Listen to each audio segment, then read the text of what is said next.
Hey y'all, it's Scott. I'm going to do my best to do what I promised. Try to fuel my fire a little bit more this week. I hate that word, but that is the truth. Let's try. Let's try that. Try to fuel my fire to get on fire for this chronological series. I got a little stagnant, got a little stale, just not been pushed to sit down here right now. So if there's anything you can do to push me, that'd be great. I'm doing my best to push myself, and I love when I do it. So, is it the devil at work or is it one of his posse? I don't know. The posse of laziness.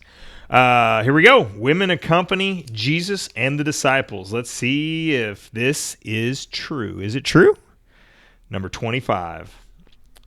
Soon after Luke 8, 1 through 3. Luke 8, 1 through 3. Soon after Jesus began a tour of the nearby towns and villages, preaching and announcing the good news about the kingdom, he took his 12 disciples with him, along with some women who had been cured of evil spirits and diseases. Among them were Mary Magdalene, from whom he had cast out 7 demons, Joanna, the wife of Chuza, Herod's business manager, Susanna, and many others who were contributing from their own resources to support Jesus and his disciples.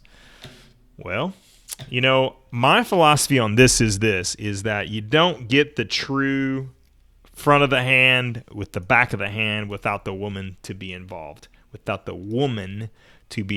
I love the woman's perspective. I am sometimes judgmental of the woman's perspective because it's so foreign to me. The woman's perspective usually looks like this. Yeah, this is a good one. Or worse yet, looks like this. Pretty complex. Everything seems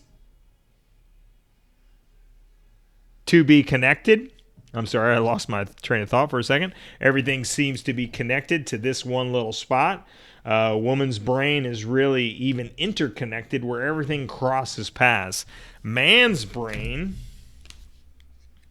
looks like that. Joker? Yeah, maybe.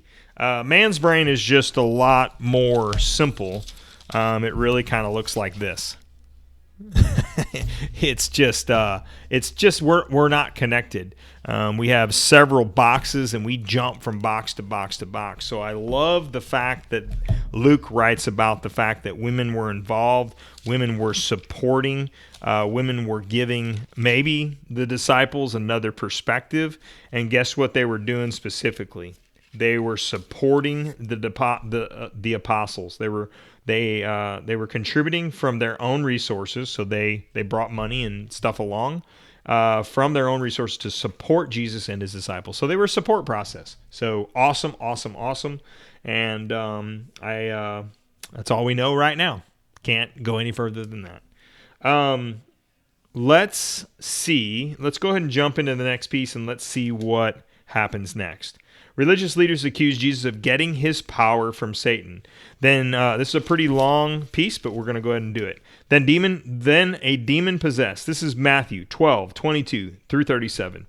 Then a demon-possessed man who was blind and couldn't speak was brought to Jesus. He healed the man so that he could both speak and see. The crowd was amazed and asked, "Could it be that Jesus is the son of David, the Messiah?" But when the Pharisees heard about the miracle, they said, "No wonder he can cast out demons. He gets his power from Satan, the prince of demons."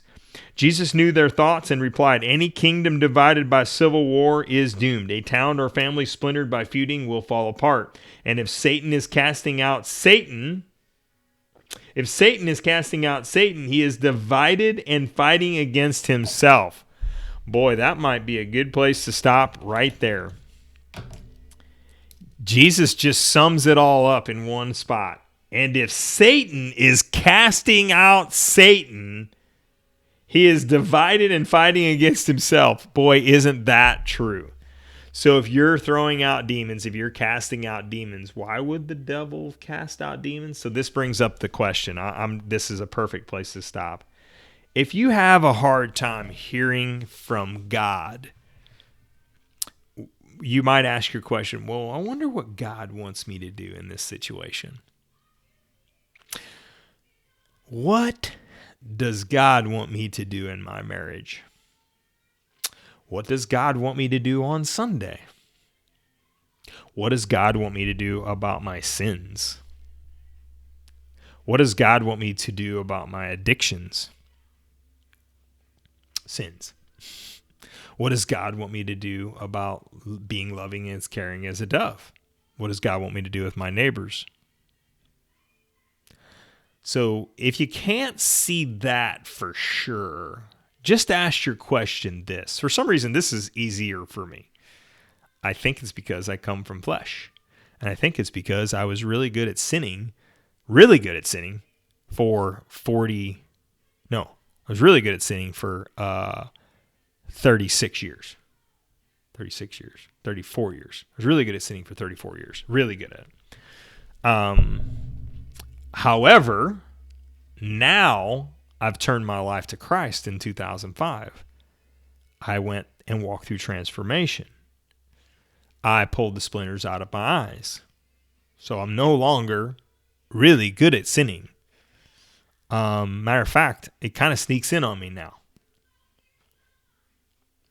It's non-intentional for the most part now. Okay? So the question is, what would the devil want you to do right now? That's an easier one to ask sometimes and answer sometimes than what does God want me to do? So ask one of the two questions. What does God want me to do? And if you can't get it, just ask, what would the devil want you to do on Sunday morning? Peace.